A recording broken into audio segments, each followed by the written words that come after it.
নারায়ণ রিসালাত ঈশ্বরী খাজা বাবা ফরিদপুরি মাযহাবে খাজা বাবা দ্বীন ইসলাম সত্য তরিকায় নকশবন্দিয়া মোজাদ্দেদিয়া সায়েন্সায় তরিকা খানকায় মোজাদ্দেদিয়া বিশ্ব জাকের মন্দির খানকায় মোজাদ্দেদিয়া বিশ্ব জাকের মন্দির পাঁচদরবার শরীফ কর্মী গ্রুপ আজকের পবিত্র আজিমুসান ইসলামী জলসা মহাপবিত্র বিশ্ব শরীফ 2025 নারায়ণ তাকবীর।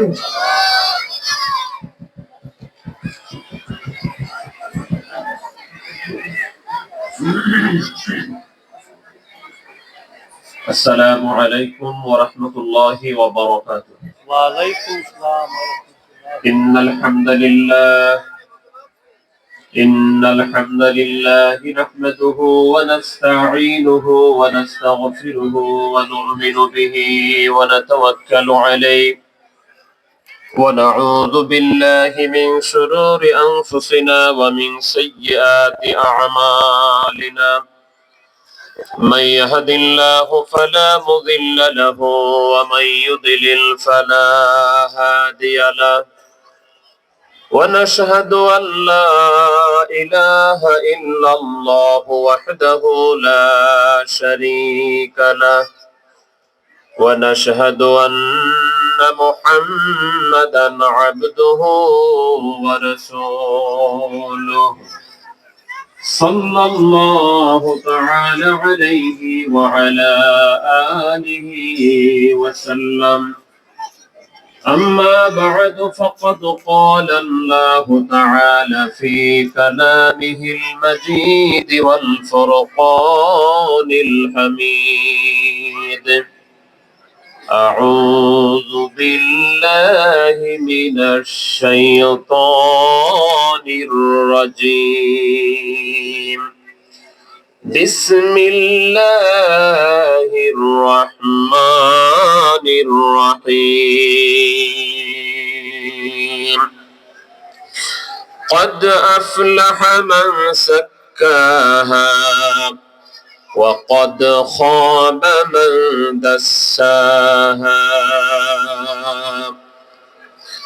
وقال تعالى في شان حبيبه ومحبوبه مخبرا وآمرا: إن الله وملائكته يصلون على النبي يا أيها الذين آمنوا صلوا عليه وسلموا تسليما. اللهم صل على سيدنا مولانا محمد وعلى آل سيدنا مولانا مشرق حب محمد مطلع ديوان مطلع خورشید و اسپاس سینہ سو جان ما. اللهم صل على سيدنا مولانا محمد وعلى آل سيدنا مولانا. لا إله إلا الله لا إله إلا الله لا إله إلا الله محمد رسول.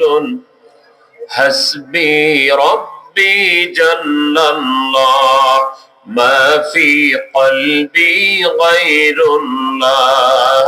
نور মুহাম্মদ সাল্লাল্লাহু লা ইলাহা ইল্লাল্লাহ লা ইলাহা ইল্লাল্লাহ লা ইলাহা ইল্লাল্লাহ মুহাম্মাদুর রাসূলুল্লাহ সাল্লাল্লাহু তাআলা আলাইহি ওয়া আলা আলিহি ওয়া সাল্লাম। মধুবাগ খেলার মাঠে এই ঢাকার প্রাণ কেন্দ্রে বিশ্ব জাকের মঞ্জিল দরবার শরীফ কর্মী গ্রুপ, রমনা, হাতিরঝিল ও শাহবাগ থানা, ঢাকা মহানগর পূর্বাঞ্চলের ইন্তেজামে জনাব কামাল মাহমুদ সাহেব এর সভাপতিত্বে এই পবিত্র আজিমুশ-শান ইসলামী জলসায় যে রব্বুল আলামিন আমাদেরকে আসার এবং বসার তৌফিক দিয়েছেন, আমরা জান্নাতের বাগানে বসতে পারলাম। যে আল্লাহ পাক আমাদেরকে হেদায়েতের নূরে মুনাওয়ার করে, যে আল্লাহ পাক আমাদেরকে এই জায়গার গুরুত্ব বুঝিয়ে, যে আল্লাহ পাক আমাদেরকে তার রহমত দিয়ে এই জান্নাতের বাগানে আসার মতো মানসিকতা তৈরি করে দিয়ে এখানে এনেছেন, এবং এখনো যারা আসার নিয়তে আছেন, আসবেন, মাইকের আওয়াজে যে যেখান থেকে আমাদের কথা শুনছেন, আসুন আমরা আল্লাহ পাকের দেওয়া জবান দিয়ে আল্লাহর শুকর আদায় করে পড়ি আলহামদুলিল্লাহ।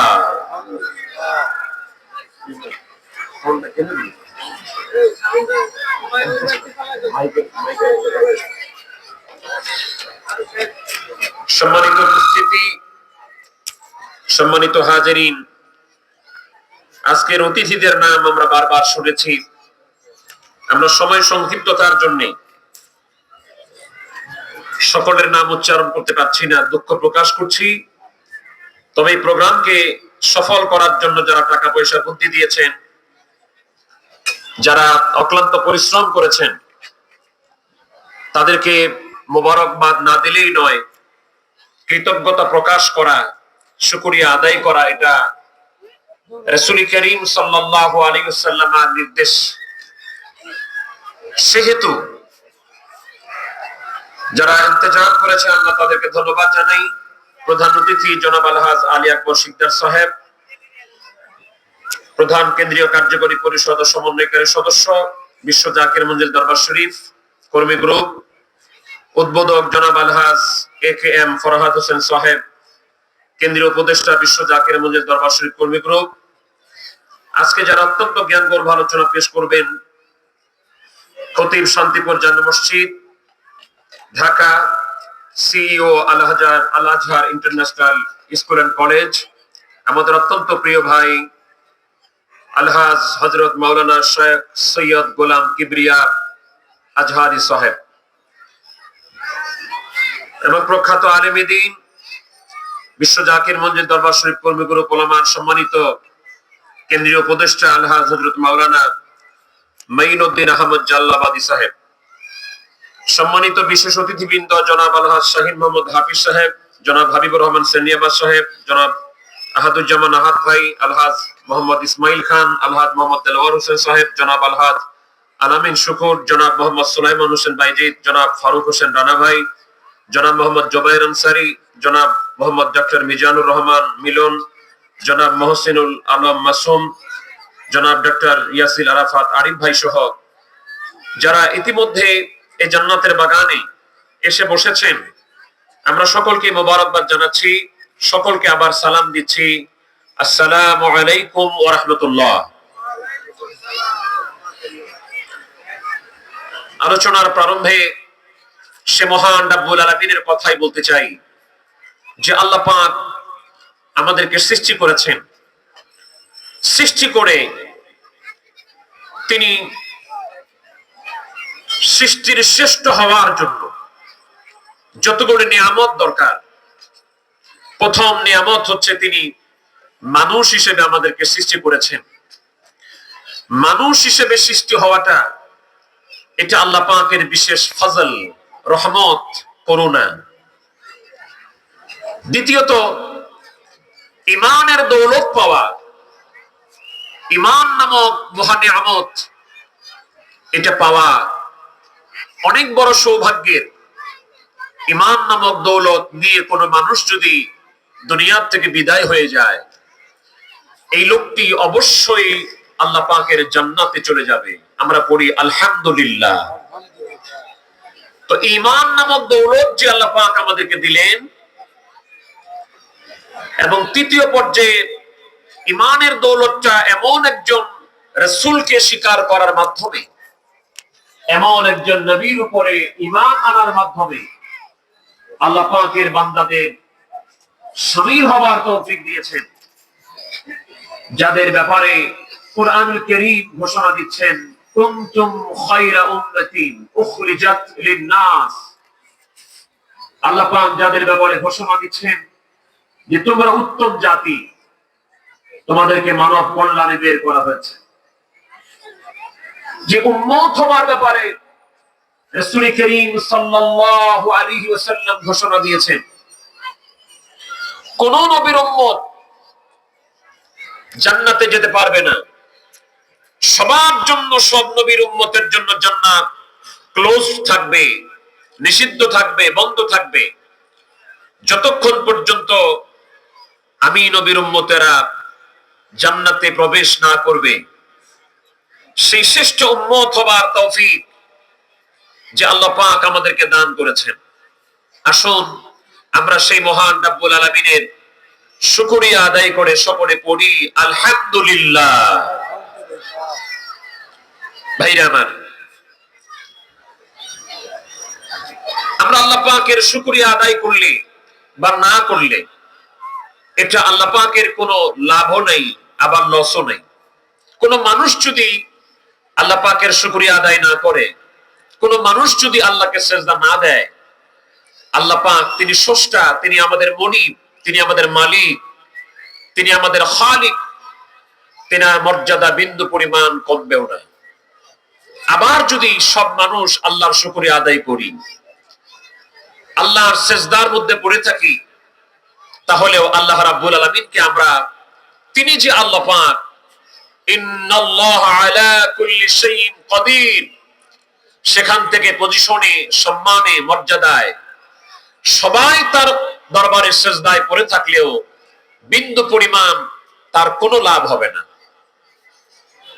আল্লাহ পাককে সেজদা দেওয়ার জন্য, আল্লাহ পাকের বিধান পালন করবার জন্য, আল্লাহ পাকের কাছে নত হবার জন্য আল্লাহ পাক শুধু মানুষ না, যত পরিমাণ মানুষ সৃষ্টি করেছেন তার চেয়ে বেশি অন্য মাখলুকাত আল্লাহ পাক সৃষ্টি করেছেন, এবং সেগুলি আমাদের চেয়ে সংখ্যায় অনেক বেশি।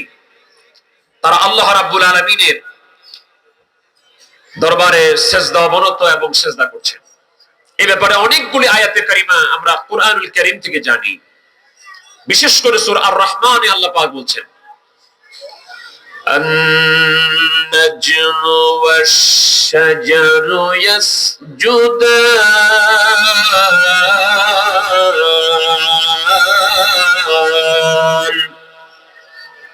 আল্লাহ পাক বলছেন নাজম, তারকারাজি, নক্ষত্র, স্টারস, যতগুলি তারকা আছে আল্লাহ পাক বলছেন এই তারকা সমূহ।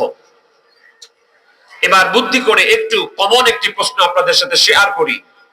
আপনারা বলেন তো, এই মুহূর্তে এট প্রেজেন্ট পৃথিবীতে মানুষ বেশি আছে না আকাশে তারকা বেশি আছে? বলতে পারেন আপনারা? কি বেশি আছে? তারকা বেশি আছে।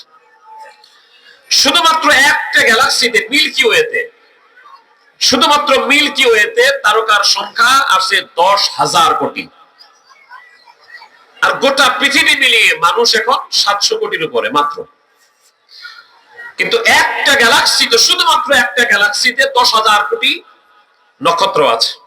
কোন কোন বর্ণনা মতে 20,000 কোটি। এরকম 100 কোটি গ্যালাক্সি আল্লাহ পাক রেখেছেন, যেটা এটা হলো মাত্র প্রথম আসমানের নিচে। আমরা বলি সুবহানাল্লাহ। এই গ্যালাক্সিগুলি প্রথম আসমানের নিচে গুলি কেমনে বুঝলাম? আল্লাহ রাব্বুল আলামিন এই তথ্যগুলি তার কালামে হাকিমে কোরআন মাজিদে দিয়েছেন। ওয়াযায়্যানাস সামা الدنيا بمصابها وحفظها আল্লাহ পাক বলছেন আমি প্রথম আসমানটাকে দুনিয়ার আসমানটাকে তারকা দিয়ে সাজিয়ে দিলাম এবং এর নিরাপত্তার ব্যবস্থা করে দিলাম। তো আল্লাহর সৃষ্টি এটা এত বিস্তৃত এত ব্যাপক যার সীমা পরিসীমা জানা তো দূরের কথা, এটা ধারণারও বাইরে। তো আল্লাহ পাক বলছেন যত তারকারাজি আছে সবগুলি আল্লাহ পাককে সেজদা করছে। এবার আরেকটি কমন প্রশ্ন করি, এই পৃথিবীতে মানুষ বেশি আছে না গাছপালা বেশি আছে? গাছপালা বেশি না? আপনাদের ঢাকা শহরের আইডিয়া আমি বলতে পারবো না, তবে গ্রামগঞ্জের একটা থানাতে যা গাছপালা আছে এত পরিমাণ গোটা পৃথিবীতে মানুষও নাই। আম গাছ, জাম গাছ, কাঁঠাল গাছ, লিচু গাছ এগুলি গোনা যায়, কিন্তু ছোট ছোট ছোট ছোট কিছু গাছ আছে ক্ষেতের মধ্যে, এক ক্ষেতের মধ্যে লাখ লাখ কোটি কোটি। তো মানুষের চেয়ে এগুলি বেশি। তো আল্লাহ পাক বলছেন আকাশের তারকা আর জমিনের বৃক্ষলতা সবগুলি আমি আল্লাহকে সেজদা করে। আমরা বলি আলহামদুলিল্লাহ। এবার আমি তৃতীয় আরেকটি জিনিস আপনাদের সাথে শেয়ার করি। তাহলে বলেন তো এই বৃক্ষলতা গাছপালা এগুলি শ্রেষ্ঠ না মানুষ শ্রেষ্ঠ? মানুষ শ্রেষ্ঠ। এমনি এমনি এমনি এমনি শ্রেষ্ঠ হয়ে যাব? শ্রেষ্ঠত্ব এটি কি আমাদের চেহারা সুরতে? না না, চেহারা সুরতের মর্যাদা, চেহারা সুরতের দাম এটা আসল জিনিস নয়। আমরা বিভিন্ন অফিসে দেখি, বিভিন্ন হোটেলে দেখি, হয়তো হোটেলের মেচিয়ার যে আপনাকে পানি আগায় দেন, যে আপনাকে গ্লাস আগিয়ে দেন, তিনার চেহারা একবার অফিসারের মতো, অনেক সুন্দর চেহারা, অনেক বডি সুন্দর, দেখা যায় কেসের মধ্যে তিনি বসা, ওনাকে দেখলে পছন্দ হয় না, অথচ তিনি কেসে বসা। তার চাইতে বেশি সৌন্দর্য নিয়ে একটা মানুষ আপনাকে গ্লাস আগিয়ে দিচ্ছে। অফিসের একটা কেরানি, একটা পিয়ন, সে আপনাকে অফিস এই টেবিল থেকে ওই টেবিলে এগিয়ে দিচ্ছেন, পানি এগিয়ে দিচ্ছেন, চা এগিয়ে দিচ্ছেন, অথচ ওই অফিসের যে বস তাকে দেখা যায় হয়তো অনেক জায়গায়, আমরা আমার এলাকার কথা বলি, আমাদের এলাকায় ইউনো সাহেব ছিলেন, উনি প্রতিবন্ধী, একটা পা ওনার চলতো না, মোটামুটি ছিল না, অথচ উনি হচ্ছেন অফিসের বস, আর ওনার অফিসে এমন মানুষ পানিটা নিয়ে গিয়ে দেন, ওনাকে দেখলে সালাম করতে মন চাবে। তাহলে এই পার্থক্যটা কি শুধুমাত্র বডি দিয়ে হবে? বডি দিয়ে হবে না। তাহলে এই বডিটা, আমাদের জিসমটা, আমাদের শরীরটা, এটি আমাদেরকে অন্য কিছুকে বহন করছে। মূল সম্মান, ইজ্জত, মর্যাদা এই বডি দিয়ে নয়। এজন্যই সফলতা, আপনার আমার চূড়ান্ত সফলতা এটা বডিকে সুন্দর করার মধ্যে নয়। চূড়ান্ত সফলতা আমার চেহারা সুন্দর করার মধ্যে নয়। চূড়ান্ত সফলতা আমার অন্য জায়গায় আল্লাহ পাক রেখে দিয়েছেন। আমরা মনে করি, আপনারা ঢাকা শহরের মানুষ ভালো করে বুঝবেন, আমরা মনে করি যে আমরা যদি একটা ভালো বাড়ি করতে পারি তাহলে আমি সফল। আমি যদি আমার সন্তানটাকে ডাক্তার বানাতে পারি তাহলে আমিও সফল, আমার সন্তান সফল। আমার যদি ভাই অথবা ছেলে ইঞ্জিনিয়ার হয় আমি সফল। আমার যদি 5-10টা গাড়ি থাকে তাহলে আমি সফল। এবার মিলান তো এই দুনিয়ার সফলতা, দুনিয়াতে আপনি সবকিছু পেলেন, সবকিছু কামাই করলেন, সবকিছু পেলেন, আখেরাতে যদি মুক্তি না পান জাহান্নাম থেকে, জান্নাতে যদি প্রবেশ না করতে পারেন, আর একটা মানুষ দুনিয়াতে টাকা নাই, পয়সা নাই, গাড়ি নাই, বাড়ি নাই, তার হয়তো এস্টাবলিশমেন্ট নাই, প্রতিষ্ঠা নাই দুনিয়ায়, ওই লোকটা যদি কিয়ামতের দিন জাহান্নাম থেকে বেঁচে জান্নাতি হতে পারে, তাহলে আসল সফল এই দুনিয়ার গাড়ি বাড়ির মালিক আল্লাহ পাক বলছেন فمن زحزح عن النار وأدخل الجنة فقد فاز। আল্লাহ রাব্বুল আলামিন বলেন, বান্দারে তোমরা যদি জাহান্নাম থেকে বাঁচতে পারো, আর জান্নাতে যেতে পারো। আমার আল্লাহ পাক বলছেন, আমি আল্লাহ রাব্বুল আলামিন কোরআনুল কারীমের সূরা আলে ইমরানের 185 নম্বর আয়াতের মধ্যে জানিয়ে দিলাম, যারা জাহান্নাম থেকে বাঁচতে পারবে আর জান্নাতি হতে পারবে, আমার আল্লাহ পাক বলছেন তারা হলেন সফল। ওই সফলতার জন্য আখিরাতের সফলতার মানদণ্ড দুনিয়াতে ফিট করতে হবে। দুনিয়াতে যদি সফলতা কামাই করতে পারেন, তাহলে আল্লাহ পাক হাশরের ময়দানে আখিরাতে সফলতা দিবেন। আল্লাহ পাক দুনিয়ার সফলতা কিভাবে হবে সে সম্পর্কে রব্বুল আলামিন কোরআনুল কারীমে কয়েকটা জায়গায় এই কথা বলেছেন। আল্লাহ রাব্বুল আলামিন কালামে হাকিমে বলেন নাই চেহারা সুন্দর হলে সফল হবে, দামি পোশাক পরলে সফল হতে পাবা, দামি আতর ব্যবহার করতে পারলে সফলতা পাবা। আমার আল্লাহ রাব্বুল আলামিন সূরা শামসের মধ্যে 9টা বিষয়ের কসম করে বলছেন, قد أفلح من تزكى وذكر اسم ربه। আল্লাহ রাব্বুল আলামিন সূরা শামসের মধ্যে বলছেন, قد أفلح من زكاها وقد خاب من دساها। একই ধরনের কথা আল্লাহ পাক সূরা আলার মধ্যে বলছেন, قد أفلح من تزكى وذكر اسم ربه فصلى। আল্লাহ পাক বলছেন সফলতা তারাই লাভ করলো, সফল তারাই হলো যারা তাদের অন্তরাত্মাকে পরিশোধিত করতে পারলো, অন্তরকে সাফ করতে পারলো।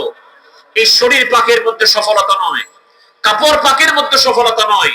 আল্লাহ পাক বলছেন যারা তাদের অন্তরকে পরিশোধিত করতে পারলো, যারা তাদের আত্মাকে সাফ করতে পারলো। আল্লাহ রাব্বুল আলামিন কালামে হাকিমের মধ্যে বলছেন, আমি আল্লাহ পাক ঘোষণা দিলাম প্রকৃত সফলতা হচ্ছে ওটাই। এবার আমি আপনাদেরকে ঢাকা শহরে মানুষকে ভাবার জন্য বলি, আমি দুনিয়ার একটু সফলতার জন্য চিন্তা করি যে আমি যদি ইঞ্জিনিয়ার হতে পারি আমি সফল। তো কি করতে হবে? আমাকে ইঞ্জিনিয়ারিং কলেজে পড়তে হবে।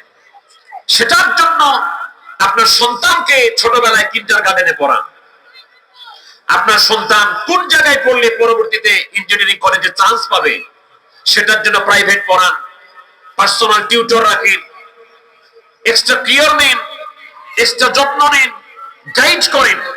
কেন? দুনিয়া আপনি তাকে সফল দেখতে চান, আপনার সন্তানটাকে আপনি ডাক্তার বানাতে চান।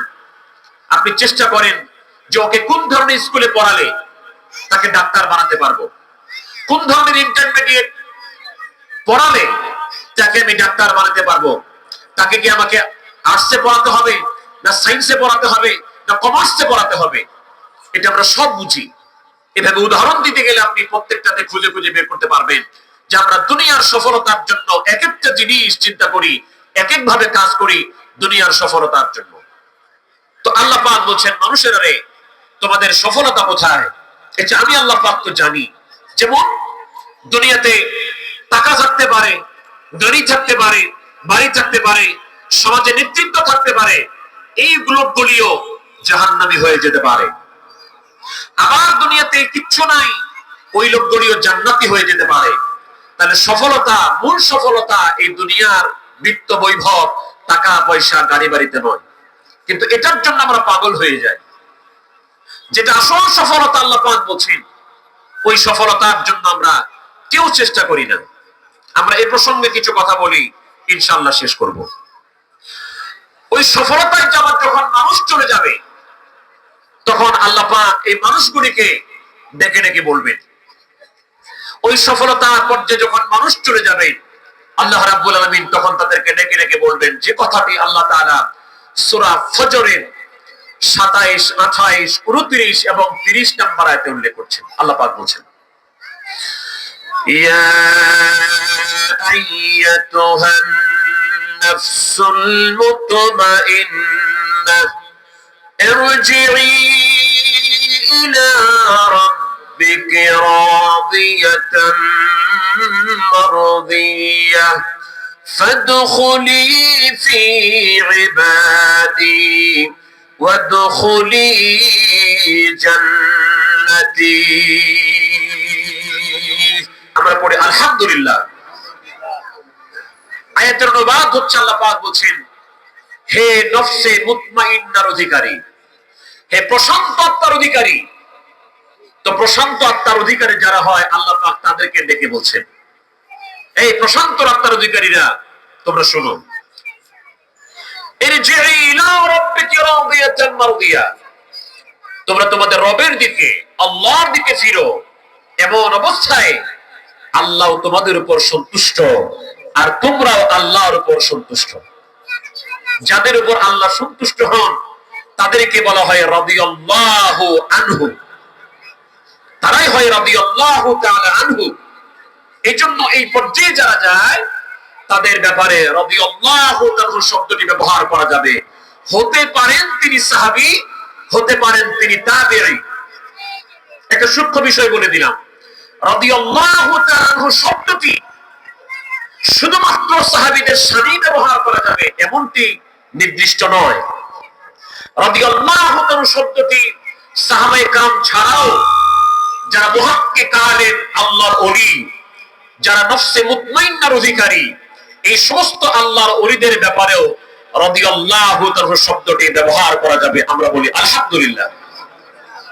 এর বর্ণনা, এর দলিল এবং এর প্রমাণ আমরা দেখেছি দেওবন্দি যেটা ছাপ বুখারী শরীফ, সহিহুল বুখারী শরীফের দেওবন্দি যেটা ছাপ, এটার প্রথম পৃষ্ঠায় যেটা আগের ছাপ, যেটা দেওবন্দ থেকে ছাপানো হতো, মাকতাবাতুল দেওবন্দ, সেই মাকতাবাতুল দেওবন্দ থেকে সহিহ বুখারী শরীফের উপরের পৃষ্ঠায় কভার পেজে সহিহুল বুখারীর মুসান্নিফ আবু আব্দুল্লাহ মুহাম্মদ ইবনে ইসমাঈল ইবনে ইব্রাহিম আল জুফি আল বারদিস বা আল বুখারী রাহমাতুল্লাহ আলাইহি, তিনি কিন্তু সাহাবী নন।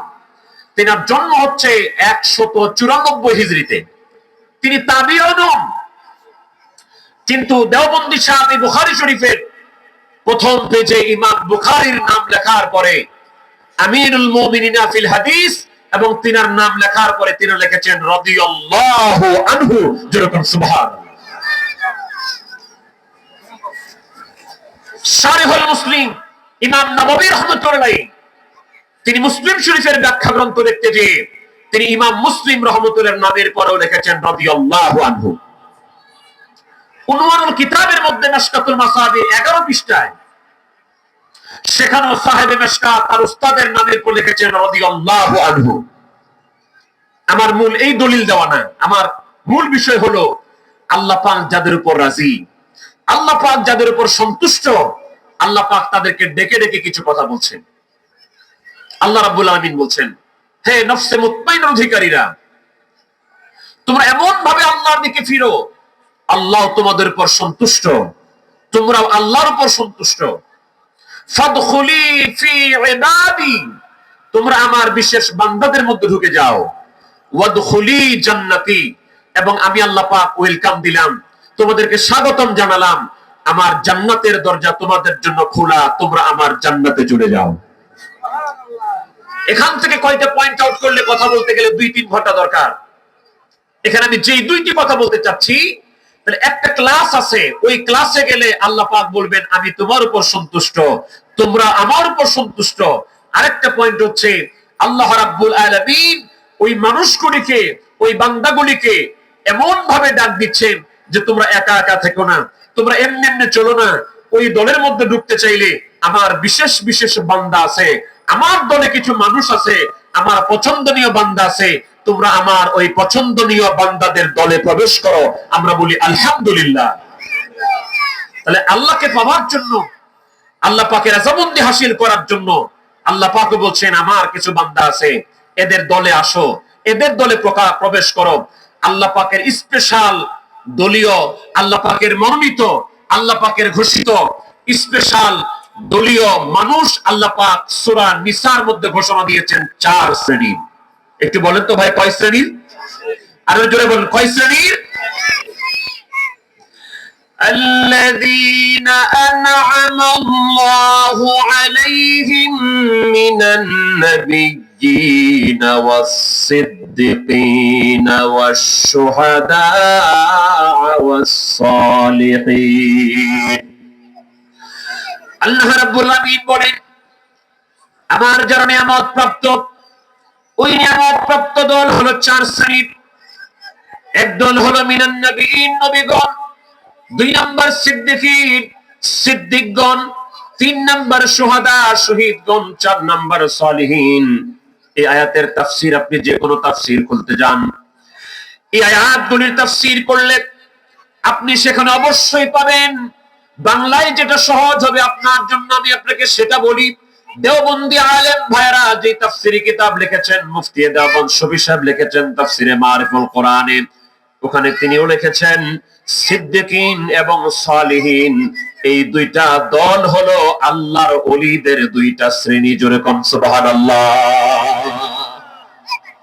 তাহলে আল্লাহর নিয়ামত প্রাপ্ত দলে ঢুকতে গেলে আপনি যদি বলেন ওলি আল্লাহ লাগবে না, সালিহিন সিদ্দিকিন এদের দরকার নাই, এদের দলে চলবো না, আমি আপনাকে বিবেক খাটাবার জন্য বলি, তাহলে আপনি প্রতিদিন প্রত্যেক রাকাত নামাজে সূরা ফাতিহার মধ্যে কি পড়েন? পড়েন তো তাদের দলে ঢোকার জন্য দোয়া চাচ্ছেন, আল্লাহ ইহদিনাস সিরাতাল মুস্তাকিম সিরাতাল্লাযীনা আন'আমতা আলাইহিম গায়রিল মাগদুবি আলাইহিম ওয়ালাদ-দাল্লিন।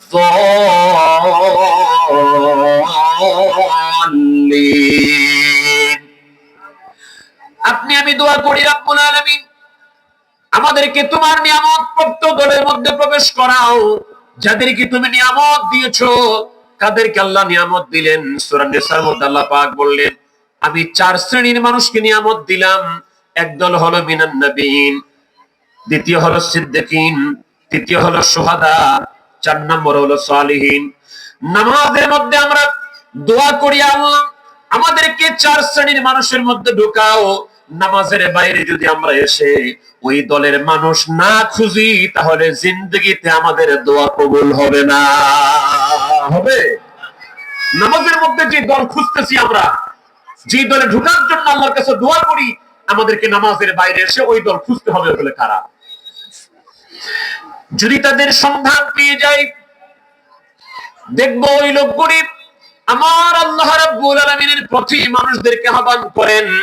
কেমনে আহ্বান করেন? শুধু আহ্বান করলে হবে না, তারা নিজেরাও আল্লাহর পথের পথিক হয়ে গিয়েছেন।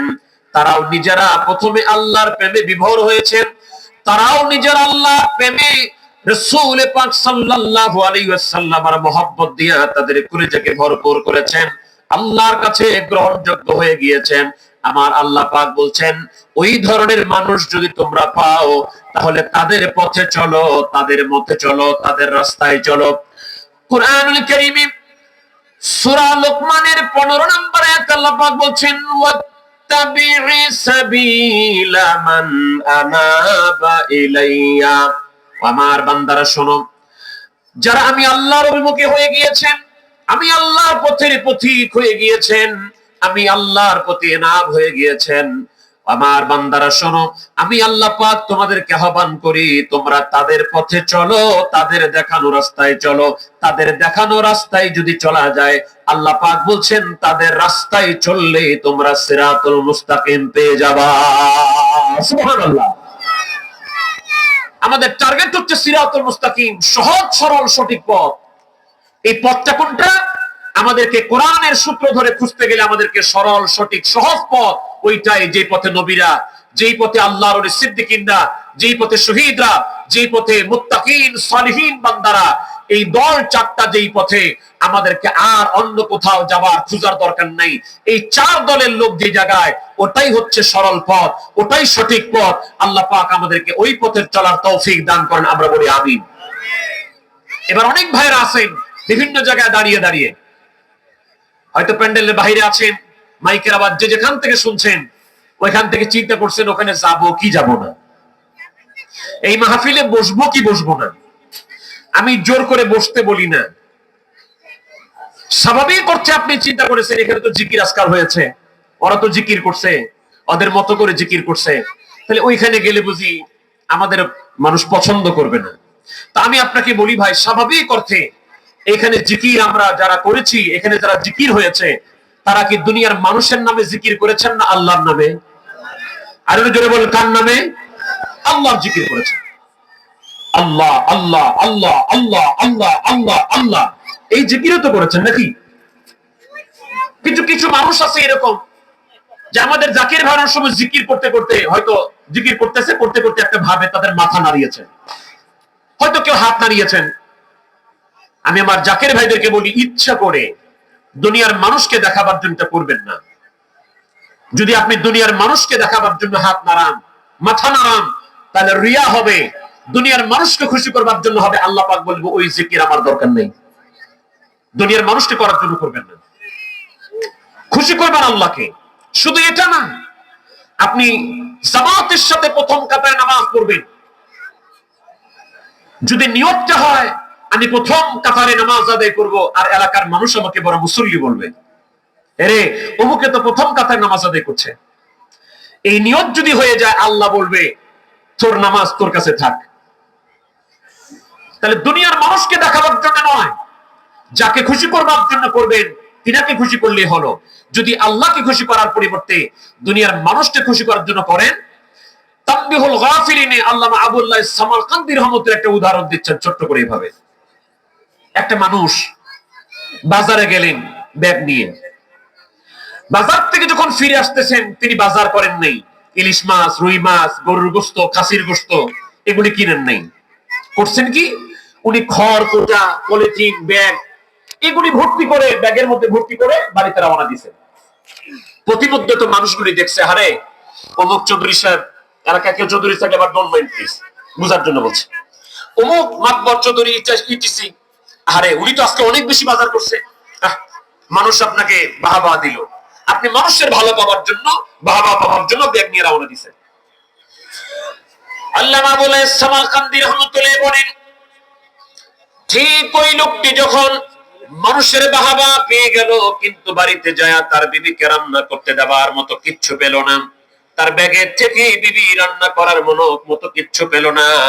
ঠিক যেই লোকটি আল্লাহ ছাড়া দুনিয়ার মানুষকে সন্তুষ্ট করার জন্য, দুনিয়ার মানুষকে রাজি আর খুশি করার জন্য যেই লোকটি ইবাদত করবে, নামাজ পড়বে, রোজা রাখবে, হজ করবে, যাকাত দিবে, জিকির করবে, ফিকির করবে, আল্লাহ পাক বলবেন দুনিয়ার মানুষ রে, তুমি যাদেরকে খুশি করার জন্য দুনিয়াতে বন্দেগী করছিলা তারা তোমাকে ভালো বলে ফেলেছে, আমার কাছে আজকে তোমার আর কোনো প্রতিদান নাই, ছুঁড়ে ফেলে দিবে।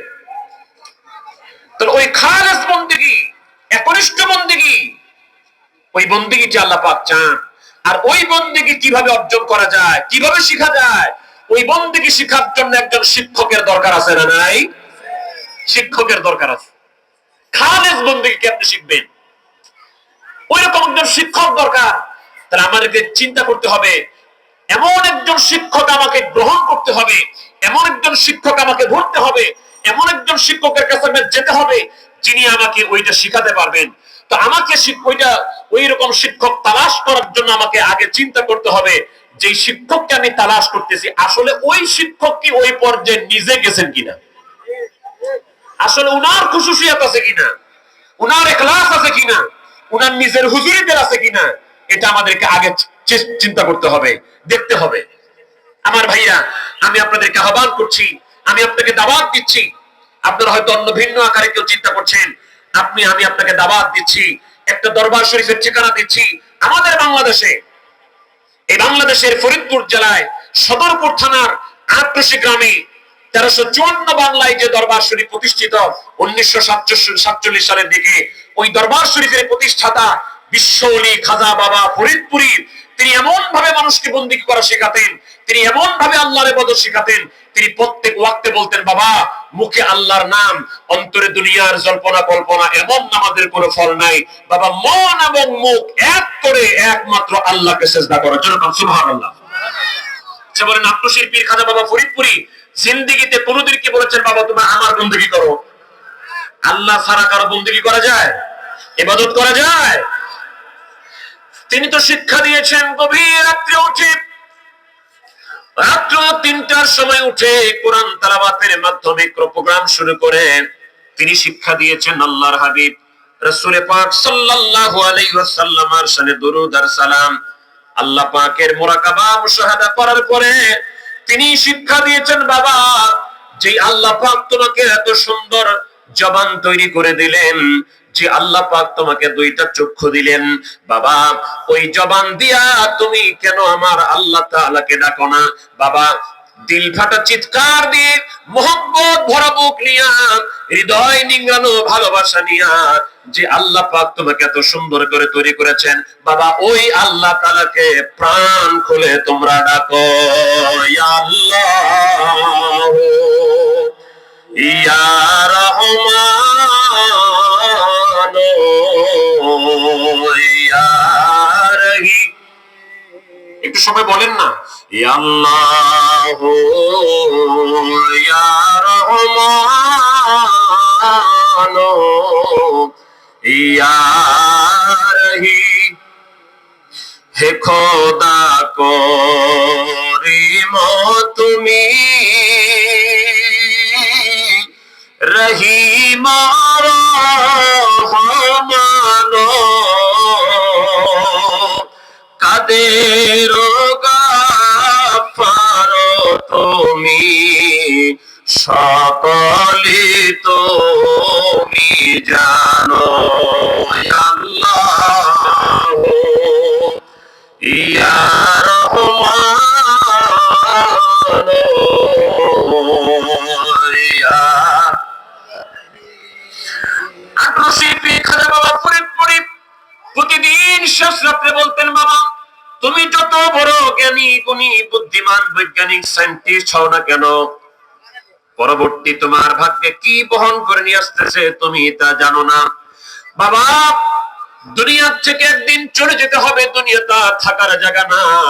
বাবা দুনিয়াতে থাকতেই যদি লতিফা কালকে জাগ্রত করে কবরে শুইতে পারো, এই লতিফা কালবের মধ্যে যদি আল্লাহর জিকির জারি হয়ে যায়, বাবা এই কালবের মধ্যে যদি তোমরা আল্লাহকে পেয়ে যাও, কালবের মধ্যে যদি আল্লাহর জিকির নাম অঙ্কিত করে কবরে শুইতে পারো, বাবা দুনিয়াতে থাকা লক্ষ কোটি কোটি শত শত মুর্দা বেলওয়ালা মানুষের চাইতে কবরে তোমরা অধিক শান্তি পাবা। আমার আল্লাহ রাব্বুল আলামিন কালামে পাকে বললেন, এইটা যদি তোমাদের সাফ হয়, এইটা যদি তোমাদের পরিষ্কার হয়, তাহলে তোমরা সফল।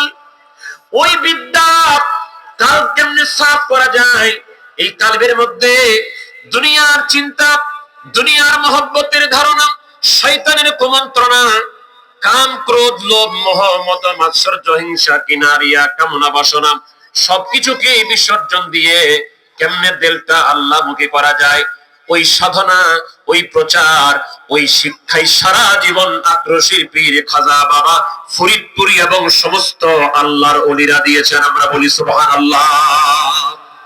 এর বাস্তবতা আমরা দেখার জন্য দাওয়াত দিই। আগামী ওরস শরীফে 15, 16, 17, 18 এই 5 দিন ব্যাপী, ফেব্রুয়ারি মাসে 5 দিন ব্যাপী এবং ফাল্গুনের 2, 3, 4, 5 1431 হিজরি 15, 16, 17, 18 ফেব্রুয়ারি 2025 খ্রিস্টাব্দ এই 4 দিন ব্যাপী বিশ্ব জাকির মঞ্জিল আক্রোশী দরবার শরীফে যে অনুষ্ঠান হয়, যে অনুষ্ঠান সম্পর্কে আপনাদের হয়তো অনেকের ধারণা যে ওরস মানে কি, কিছু মানুষের বিকৃত মারেফত চর্চাকে উপস্থাপন আপনারা দেখেছেন, যেগুলি মূলত মারেফতের মূল মারেফতের সঙ্গে তাদের কোনো সম্পর্ক নাই। মারেফতের নাম দিয়ে কিছু মানুষ এটাকে কলুষিত করে ফেলেছে। এজন্য মারেফতের কথা শুনলে, দরবার শুনলে, মাজার শুনলে, ওরস শুনলে আপনাদের অনেকের অনেক ধরনের চিন্তা চেতনা আসে। তো আমি আপনাকে দাওয়াত দিই, কোরআন তেলাওয়াতের মাধ্যমে ওরস, আল্লাহ পাকের জিকির, তাসবিহ তাহলিল, দরুদ ও সালাম, তারপরে 5 ওয়াক্ত নামাজ জামাতের সাথে গুরুত্ব সহকারে আদায় করা, ওয়াজিব নামাজ, সুন্নত নামাজ, অধিক পরিমাণ নফল নামাজ, শরীয়তের গণ্ডির মধ্যে থেকে মহিলাদেরকে আলাদা সেপারে পর্দার মধ্যে রেখে কিভাবে শরীয়ত সম্মত ওরস পালন করা হয়, পালন করি আমরা, এটা দেখার জন্য আমরা আপনাদেরকে দাওয়াত দিচ্ছি। একবার হলেও বিশ্ব জাকির মঞ্জিলে এসে ওরস শরীফ দেখে যান। সেখানে আল্লাহর ওলিদের মিলন মেলা, সেখানে মানুষ 10,000, 20,000, 25,000, 30,000 মানুষ, এরকম মানুষ হয় না ভাই? 30,000 মানুষ, কত মানুষ? 1 লাখ। আমি কথাটা আপনাদের ঢাকা শহরে আগে বলেছি, এখনো বলছি, বিশ্ব জাকির মঞ্জিলে ওরস শরীফের যে প্রোগ্রামগুলি হয়, সেখানে বিশ্ববরেণ্য ওলামা ইকরাম যারা বয়ান করেন, আমরা ওলামা ইকরামদেরকে 5 মিনিট 10 মিনিট করে সময় 4 দিনে কভার করতে পারি না। এত পরিমাণে ওলামা ইকরাম বিশ্ব জাকের মঞ্জিলে যান। এরপরে ওখানে যে ওরস শরীফ হয়, আমি একটা পরিসংখ্যান দিচ্ছি এবার যে আপনি মিলাবেন, সে ওরস শরীফের অর্ধেক মানুষের জায়গা দেওয়া যায় এইরকম কোন মাঠ কোন এরিয়া ঢাকা শহরের কোথাও নাই। ওরস শরীফের অর্ধেক মানুষ যদি আপনি ঢাকা শহরে এক জায়গায় জড়ো করেন, ওই গোটা চারদিকের কয়েক কিলোমিটার রাস্তা পর্যন্ত অচল হয়ে যাবে।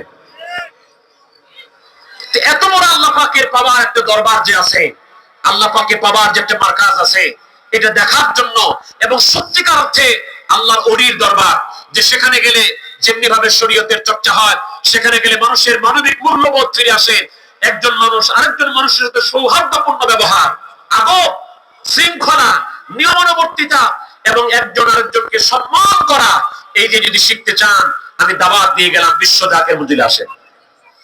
আমি একটা জিনিস আপনাকে বলছি, আমাদের চলতে ফিরতে উঠতে বসতে আমরা যদি একজনের সাথে আরেকজন ধাক্কা লেগে যায়, তাহলে কি করি?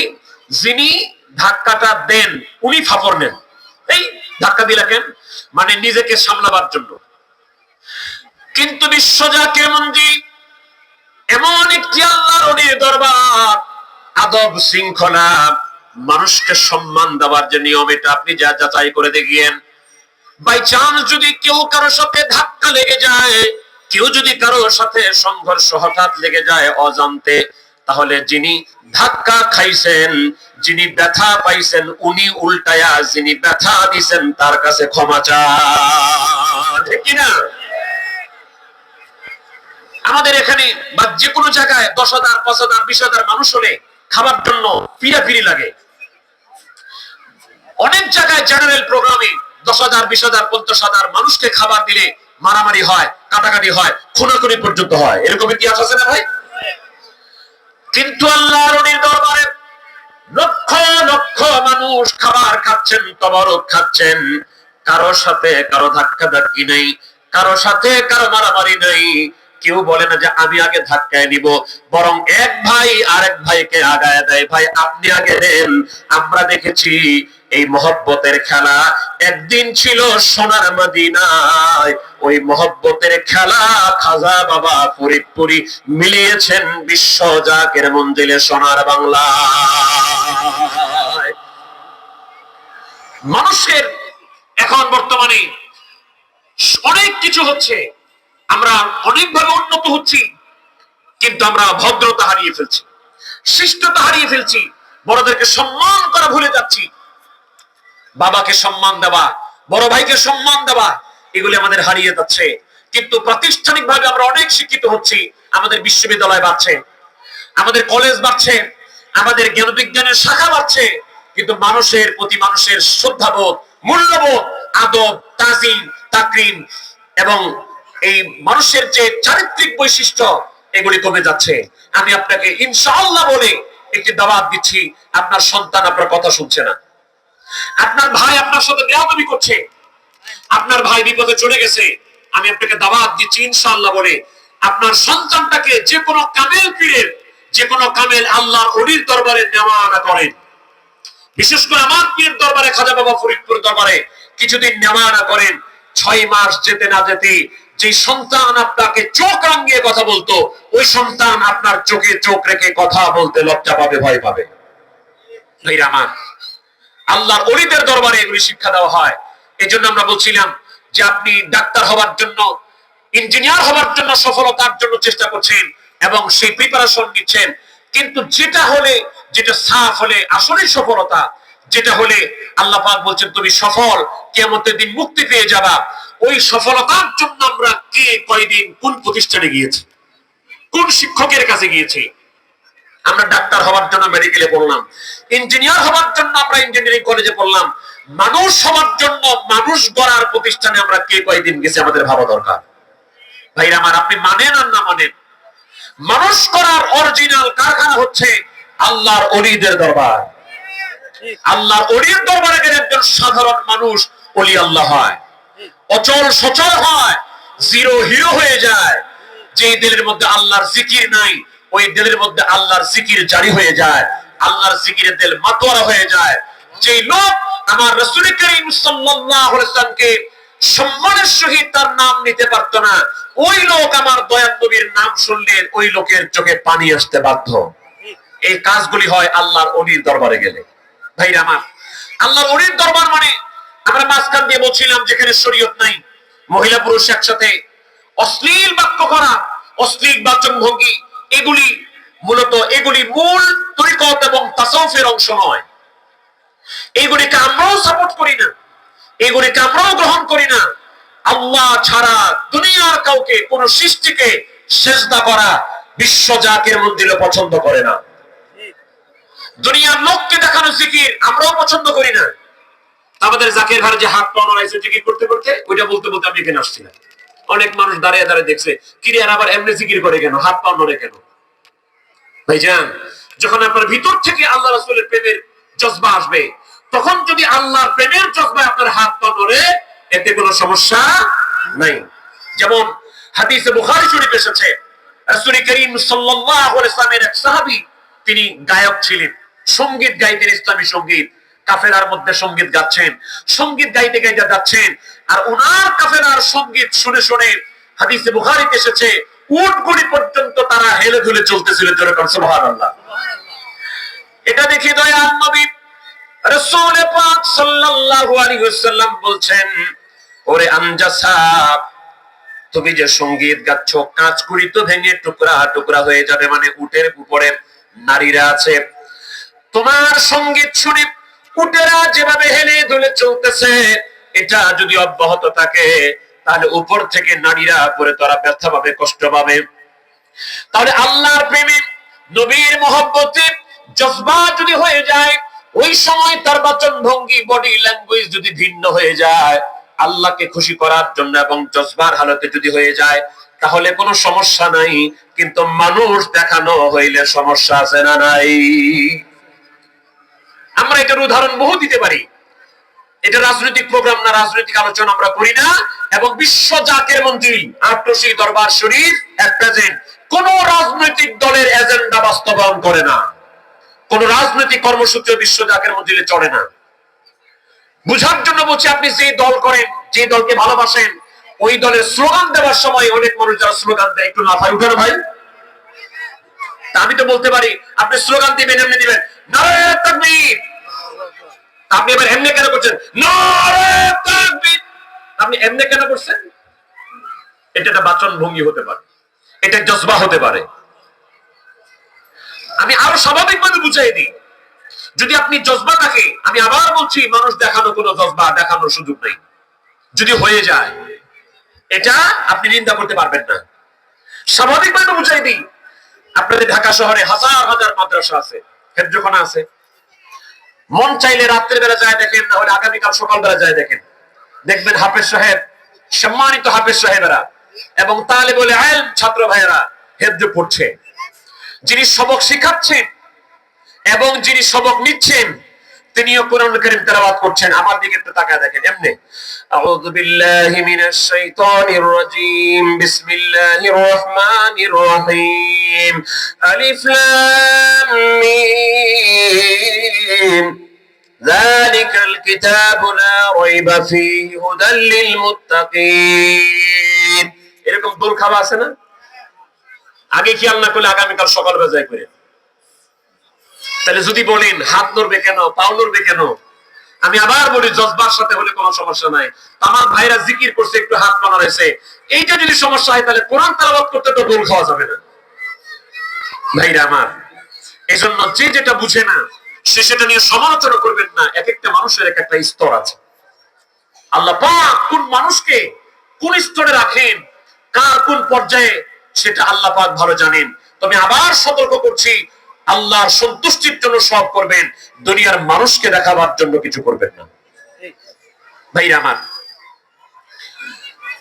একটা পর্যায়ে গেলে বলছিলাম, আল্লাহ পাক মানুষকে ডাক দিবেন, হে নফসে মুতমাইন্নার অধিকারীরা, তোমরা আল্লাহর দিকে সন্তুষ্ট চিত্তে আসো, আমার বান্দাদের মধ্যে ঢুকো আর আমার বেহেশতে প্রবেশ করো।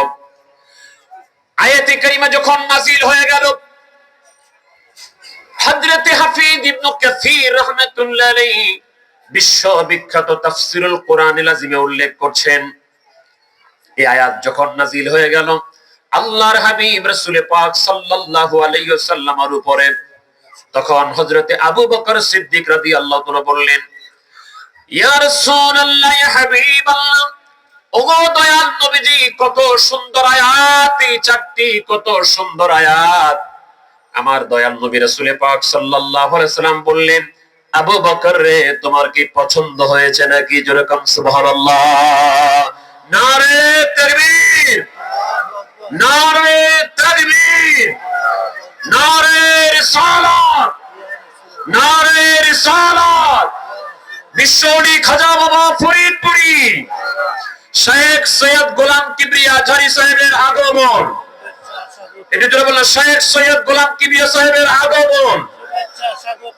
আজহারী ভাইকে এই মাহফিলের পক্ষ থেকে আমরা স্বাগতম জানাচ্ছি, মোবারকবাদ জানাচ্ছি। আমার ভাই চলে এসেছেন, আমি তাদিবান আদবের জন্য আমি একটা কথা বলবো না, আমার ভাইকে বসিয়ে রেখে আমি আর কথা বলছি না।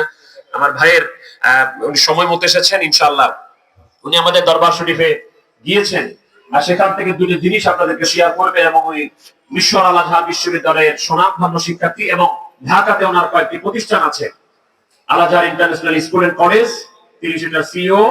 আমরা ওনার জন্য প্রাণ ভরে দোয়া করি, আজকের প্রোগ্রাম ওনাকে মোবারকবাদ জানাচ্ছি। এই কথা বলে আমি আমার কথা শেষ করছি। আসসালামু আলাইকুম ওয়া রাহমাতুল্লাহি ওয়া বারাকাতুহু।